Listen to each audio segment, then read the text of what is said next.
இதே இடத்துல கூட்டம் போட்டா இந்த மாதிரி கூட்டம் வருமா?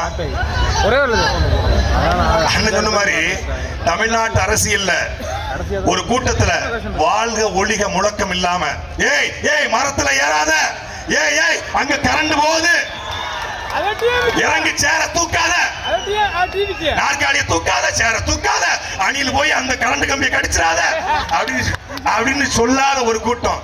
கூட்டம் முடிந்த பிறகு கூட்டத்தில் போடப்பட்ட பிளாஸ்டிக் குவளைகளை குப்பைகளை எடுத்து ஒரு ஓரத்தில் போட்டு அதையும் அப்புறப்படுத்துகிற ஒரு கூட்டம் தமிழ்நாட்டு அரசியல் உண்டென்றால் அது நாம் தமிழக ஒரு ஒழுக்கமான கூட்டத்தை.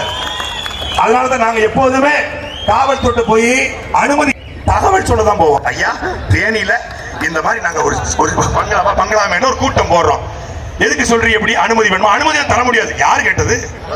நாங்க அனுமதியை கேட்கலையே, ஜஸ்ட் இன்ஃபர்மேஷன், தகவலை சொல்றோம், அவ்வளவுதான். காவல்துறை